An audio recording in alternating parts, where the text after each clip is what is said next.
தமிழகத்தை பொறுத்தமட்டில் தமிழகத்தில் 2026 ஆட்சி நிச்சயமாக 2026 தமிழகத்தில் ஆட்சி மாற்றம் ஏற்படும். ஏனென்றால் மக்கள் அந்த அளவிற்கு பரிதவித்துக் கொண்டிருக்கிறார்கள். இன்றைய காலகட்டத்தில் எல்லாவற்றிலும் ஊழல் மலிந்திருக்கிறது. உதாரணத்திற்கு இப்போ தென்பெண்ணை ஆறில் இங்கே உள்ள நெடுஞ்சாலைத்துறை ஒரு பாலம் கட்டினார்கள். 54 கோடி ரூபாய் செலவில் கடன் நபார்ட் போன்றது கடன் வாங்கி கட்டப்பட்டது. ஆனால் செப்டம்பரில் திறந்து வைத்த பாலம் டிசம்பரில் அடித்து செல்லப்பட்டது. என்ன சொன்னாங்கன்னா 54,000 கியூசெக்ஸ் தண்ணிக்கு தான் இந்த பாலம் கட்டப்பட்டது, 1,00,000க்கு மேலே கியூசெக்ஸ் தண்ணி வெள்ளம் வந்து விட்டது, அதனால் அடித்து செல்லப்பட்டது என்று. இன்று ஒரு பொதுநல அமைப்பு அதற்கான கணக்கை எடுத்திருக்கிறார்கள். என்ன என்றால் 1972 2 லட்சம் கியூசெக்ஸ் தண்ணி இந்த வெள்ளம் வந்திருக்கு. ஆக ஒரு பாலம் கட்டப்பட வேண்டும் என்றால் அந்த 100 ஆண்டுகளில் அதிகப்படியான வெள்ளம் எவ்வளவு வந்தது அதை கணக்கிட்டு தான் கட்டணும். அப்போ நீங்கள் நினைக்கிற அளவுக்கு தான் வெள்ளம் வராது. ஆக எந்த அளவிற்கு இங்கே தவறாக எல்லாம் முன்னிறுத்தப்படுகிறது, தவறாக ஊழல் நடக்கிறது, எந்த கட்டமைப்பும் ஊழல் இல்லாமல் நடைபெறவில்லை என்பதை இதையெல்லாம் வலியுறுத்துகிறது.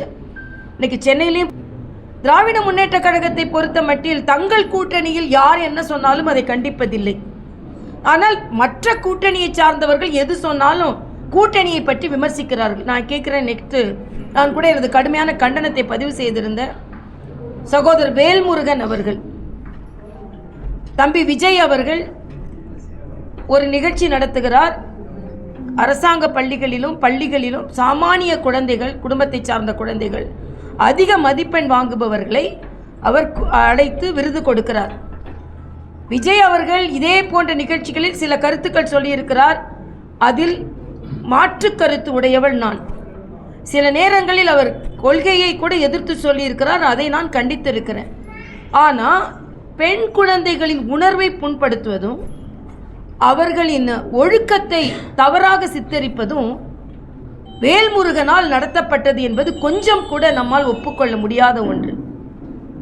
ஒரு தந்தை ஸ்தானத்தில் இருந்து அந்த குழந்தைகளுக்கு அந்த விருதை கொடுக்கும் பொழுது அந்த குழந்தைகள் அண்ணா என்று அழைப்பதையும் கொச்சைப்படுத்தி ஒருவர் பேச முடியும் என்றால் சகோதரர் வேல்முருகன் அவர்களுக்கு நான் எனது வன்மையான கண்டனத்தை தெரிவித்துக் கொள்கிறேன். ஏனென்றால் விஜய் அவர்களின் கொள்கை மீதும் அவர்கள் எங்களை மீது சில கருத்துக்களை சொன்னால் மாறுபட்ட கருத்து உண்டு. ஆனால் நான் அரசாங்க பள்ளிகளில் அதிகம் சென்று பார்த்திருக்கிறேன். புதுச்சேரியில் 75 அரசாங்க பள்ளி குழந்தைகளை சென்று சந்தித்திருக்கிறேன். அந்த குழந்தைகளின் தாகம் எனக்கு தெரியும், கல்வி தாகம் எனக்கு தெரியும், அறிவு தாகம் எனக்கு தெரியும். ஆக அப்படிப்பட்ட குழந்தைகளை ஒருவர் பாராட்டுகிறார் என்றால் கொள்கையை சார்ந்து, கொள்கை மீறி, கட்சி எல்லையை கடந்து பாராட்ட வேண்டாம், ஆனால் அதற்கு இவ்வளவு கொச்சைப்படுத்த வேண்டாம் என்று நான் கேட்டுக்கொள்கிறேன். பெண் குழந்தைகள் எங்கெல்லாம் கொச்சைப்படுத்தப்படுகிறார்களோ அங்கே எனது குரல் ஓங்கி ஒலிக்கும். அது கொள்கை சார்ந்தது அல்ல, கட்சி சார்ந்தது அல்ல, உணர்வு சார்ந்தது, தமிழ் உணர்வு சார்ந்தது என்பதை நான் இங்கே தெரிவித்துக் கொள்கிறேன். இன்னொன்று, கமலஹாசன் ஏதோ பெரிய தியாகி போல, தமிழுக்கே அவர்தான் காப்பாளர் போல திராவிட முன்னேற்ற கழகத்தை சார்ந்த இந்தி கூட்டணியை சார்ந்தவர்கள் முன்னிறுத்துகிறார். இன்று அன்பு மன்னிப்பு கேட்காது, அன்பு மன்னிப்பு கேட்காது. நீங்க வம்புல பண்றீங்க. ஏதோ நாங்கள் இதை சொன்னதனால் தமிழுக்கு, ஏன்னா கமலஹாசன் ஏதோ தமிழுக்கு ஆதரவானவர் போலவும் நாங்கள்லாம் தமிழுக்கு எதிரானவர்கள் போல ஒரு மாய தோற்றத்தை ஏற்படுத்துகிறார்கள். தமிழ் உணர்வு அதிகமாக உள்ளவர்கள் நாங்கள். ஆனால் அதே நேரத்தில் இன்னொரு மொழியை சார்ந்தவர்கள் புண்பட்டு விடக்கூடாது என்பது தான் உண்மையான தமிழ் உணர்வாளர்கள். நம் தமிழ் மொழி அதைத்தான் சொல்கிறது. தமிழ் தாய் போன்றது. அந்த தாய் மற்ற மொழிகள் புண்படுத்துவதை நிச்சயமாக விரும்ப மாட்டாள். அதனால் இவர்கள் மற்ற மொழிகளை புண்படுத்துவதன் மூலம்தான் தன் தமிழ் பற்றை இவர்கள் சொல்வதன் மூலம் பற்றி எரிகிறது ஒரு மாநிலம். அதனால் நீங்கள் உங்கள் சுயலாபத்திற்காக உங்கள் படம் ஓட வேண்டும் என்பதற்காக திராவிட முன்னேற்ற கழகம் பாராளுமன்ற ராஜ்யசபா சீட்டை கொடுத்து விட்டார்கள் என்பதற்காக மறுபடியும் இந்த மொழி அரசியலை செய்து இளைஞர்களை தவறாக வழிநடத்த வேண்டாம் என்று நாங்கள் கேட்டுக்கொள்கிறோம். அதே போல் இன்றைய காலகட்டத்தில் எல்லா பிரச்சனைகளும் தீர்க்கப்பட்டதா என்றால் இல்லை. இன்று அண்ணா பல்கலைக்கழகத்தில் முழுமையான தீர்வு வரல. யார் அந்த சார் என்ற கேள்விக்கு இன்னுமே முதலாம் பதில் கிடைக்கல என்பதை நாம் எல்லாம் பார்த்து கொண்டு தான் இருக்கிறோம். இதற்கு முந்தைய தலைவர் அண்ணாமலை அவர்கள் தெளிவாக திராவிட முன்னேற்ற கழகத்தை சார்ந்த நிர்வாகிகள் எந்த அளவிற்கு இதில் சம்பந்தப்பட்டிருக்கிறார்கள் என்பதை அவர் தெளிவாக சொல்லி இருக்கிறார். மா சுப்பிரமணி என்ன சொல்றாருன்னா, கிளை தலைவர்கள் இருந்தா நாங்க பல கிளை தலைவர்கள்ட்ட பேசுவோம், 120 கிளை தலைவர் எனக்கு கீழே இருக்காங்க, அவங்க எல்லாருக்கிட்டையும் நான் பேசுவேன் அப்படின்னு சொன்னா 120 கிளை தலைவர்கள்ட்ட அவர் பேசல. ஞானசேகரன் பேசின கிளை தலைவர்கிட்ட அவர் ஏன் பேசுறாரு? அப்போ அதற்கான முழுமையான தகவல்கள் இந்த தமிழகத்திற்கு தெரியப்பட வேண்டும். இன்னொன்று, மத்திய அரசை நாம் பாராட்டுகிறோம். இன்று ஆபரேஷன் செந்தூர் என்று உலகமே வியக்கும் அளவிற்கு ஒரு மிகப்பெரிய தாக்குதலை, தீவிரவாத தாக்குதலுக்கு எதிரான தாக்குதலை, தீவிரவாதிகளுக்கு மட்டுமே எந்த விதத்திலும் பொதுமக்கள் பாதிப்படைந்து விடக்கூடாது என்று மிகப்பெரிய தாக்குதலை, தீவிரவாத கும்பல்களை, குடில்களை, தீவிரவாத இடங்களை அழிப்பதற்கு மட்டுமே பயன்படுத்தி இருக்கிறார் மரியாதைக்குரிய பாரத பிரதமர் அவர்கள். உலகமே வியக்கிறது. இவ்வளவு பெரிய போரை, இவ்வளவு பெரிய தாக்குதலை தீவிரவாதிகளை மட்டுமே குறிவைத்து தாக்கி பொதுமக்களை பாதுகாத்திருக்கிறார் என்றால் உலகத்திற்கே நீங்கள் வழிகாட்டி இருக்கிறீர்கள் என்று உலகமே பாராட்டுகிறது. அது மட்டுமல்ல, இன்று எதற்கெடுத்தாலும் ஸ்டாலின் குறை சொல்லிக் கொண்டிருக்கிறார். ஆனால் ஒரு மாற்றுக் கட்சியை சார்ந்தவரை, கனிமொழியை அவர்களுக்கு அங்கீகாரம் கொடுத்து உலகம் முழுவதும் சென்று நமது நாட்டை பற்றி பேச வைத்தது பாரத பிரதமருக்கு பெருமை. அதை சென்று சரியாக நடத்தினார் கனிமொழி அவர்கள், அவருக்கும் எனது பாராட்டுகள். ஆனால் அதே நேரத்தில் எந்த ஆபரேஷன் சிந்தூரை அவர் வெளிநாடுகளுக்கெல்லாம் எடுத்து சென்றாரோ அந்த ஆபரேஷன் சிந்தூரை பற்றி அவர்கள் கட்சியின் பொதுக்குழுவில் எந்த ஒரு வார்த்தையும் இல்லை என்பது மிக மிக வருத்தம் அளிக்கக்கூடிய ஒன்று. ஆக நாட்டில் நல்லது நடந்தால் தயவு செய்து பாராட்ட கற்றுக்கொள்ளுங்கள் முதலமைச்சர் அவர்களே. இன்னும் சொல்லப்போனால் சாதிவாரி கணக்கெடுப்பு 94 ஆண்டுகளுக்கு பின்பு நடக்க இருக்கிறது. அது 2011 இவர்கள் கூட்டணி கட்சி நடத்திய சாதிவாரி கணக்கெடுப்பை வெளியிடவில்லை. ஆனால் 2021 நிச்சயமாக மக்கள் தொகை கணக்கெடுப்பு ஏன் நடத்தப்படவில்லை என்றால் கொரோனா பாதிப்பு. ஆனால் அதன் கூட சாதிவாரி கணக்கெடுப்பு மரியாதைக்குரிய பிரதமர் ஏற்பாடு செய்திருக்கிறார். அது 2027 மார்ச்சில் நடக்கும்னா உடனே இது தமிழகத்தில் உள்ள இடங்களை குறைப்பது வெட்ட வெளிச்சமாகி விடுகிறது என்று சொல்கிறார். எல்லாவற்றிலும் குறை சொல்ல வேண்டாம் ஸ்டாலின் அவர்களே. உங்கள் கூட்டணியில் இருக்கிற பினராயி விஜயன் அவர்கள் சென்று விழிஞ்சியம் துறைமுகத்துக்கு வரும்போது மரியாதைக்குரிய பாரத பிரதமரை வரவேற்கிறார். நேற்று அவர் நமது ரயில்வே அமைச்சரை பார்த்து சில திட்டங்களை கேட்டிருக்கிறார்கள். ஆக மத்திய அரசோடு ஒரு இணக்கமான ஒரு சூழ்நிலை ஏற்படுத்தினால் மட்டுமே தமிழக மக்கள் பலன் தரும். ஆக இணக்கமான சூழ்நிலை ஏற்படுத்தாமல் மோதல் போக்கை எப்பொழுதும் மேற்கொண்டு தமிழக நலனை ஸ்டாலின் புறக்கணிக்கிறார் என்ற குற்றச்சாட்டை நான் வைக்கிறேன். இல்லை, நான் மரியாதைக்குரிய உள்துறை அமைச்சர் அவர்கள் மதுரைக்கு வருகிறார்கள். அது அவர்கள் திட்டம், அவர்களுக்கு தான் தெரியும். அந்த திட்டத்தை பற்றி சொல்வதற்கு நான் சரியான நபர் கிடையாது.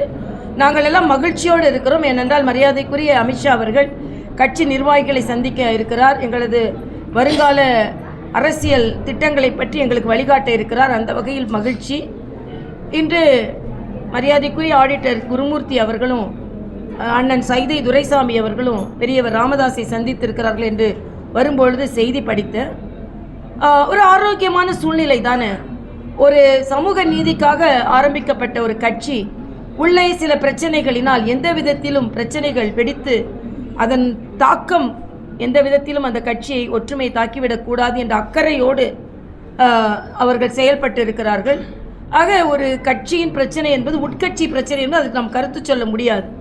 ஆனால் அந்த உட்கட்சி பிரச்சனையை அந்த கட்சியை நிலைகுலைய செய்துவிடக்கூடாது என்பதற்காக இவர்கள் சென்று அதற்கு பேசி இருப்பது ஒரு ஆரோக்கியமான சூழ்நிலை என்று தான் நான் நினைக்கிறேன். பாமக இன்னும் அந்த குழப்பமான சூழ்நிலையிலிருந்து வெளியே வர வேண்டும் என்ற எனது ஆவலையும் நான் வெளிப்படுத்துகிறேன். ஸ்டாலின் 5 மாசத்துல இந்த அண்ணா யூனிவர்சிட்டி கேஸை நாங்கள் முடிச்சோன்னு பெருமை பேசுகிறார். இது வழக்காடு மன்றம் நடத்தி காண்பித்தது. இதில் எந்த பெருமையும் பேச உங்களுக்கு உரிமை இல்லை. அது மட்டும் இல்லை, ஒரே ஒரு குற்றவாளி பதிவு செய்திருக்கிறார்கள், ஞானசேகரன். ஆக எந்த குற்றவாளியும் கூட இல்லை. அதுவே முதலில் தவறு. இன்னொன்று, இந்த 5 மாதத்தில் இதை முடித்தேன் என்று பெருமை பேசுகிறீர்களே, அப்போ குற்றம் நடப்பதற்கு யார் காரணம்?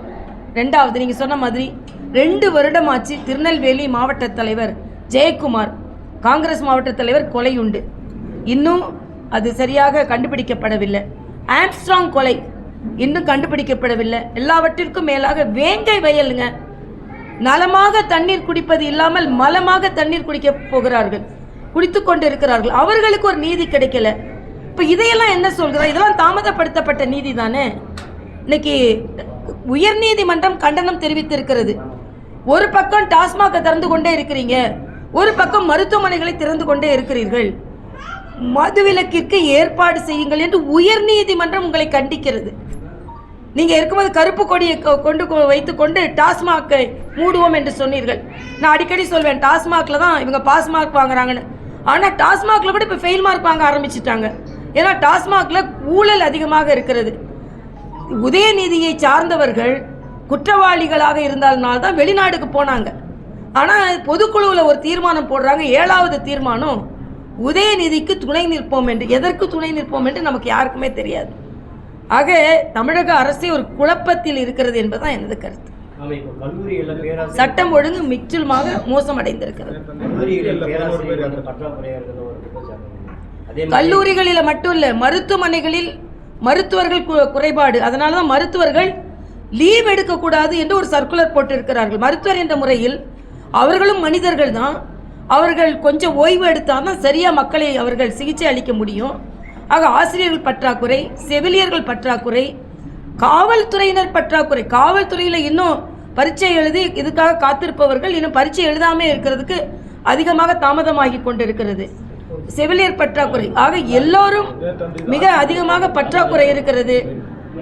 தமிழக அரசே பற்றாக்குறையினால் நடந்து கொண்டிருக்கிறது. அது மிகுந்த எனக்கு வருத்தம் அளிக்கக்கூடியது. ஏற்கனவே இங்கே வானூர்தி சாகசத்தை பார்க்க சென்ற 4 பேர் உயிரிழந்தார்கள். அப்போவே தமிழக அரசு அதற்கான ஏற்பாடு செய்யவில்லை.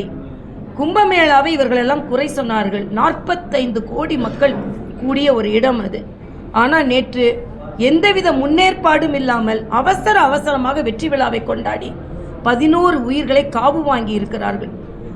கர்நாடக அரசு எந்தவித முன்னேற்பாடும் இல்லாமல் இத்தகைய வெற்றி விழாவை கொண்டாடியது தவறு. பொதுமக்களை பாதுகாக்க வேண்டும். இதில் நமக்கு என்னன்னா, திராவிட முன்னேற்ற கழகத்தை சார்ந்தவர்கள் அவர்கள் கூட்டணியை சார்ந்த எந்த தப்பு இருந்தாலும் குரலே எழுப்ப மாட்டாங்க. இதே இது வேற ஒரு மாநிலத்தில் நடந்ததுன்னா இன்னைக்கு உச்சத்தில் பேசுவாங்க.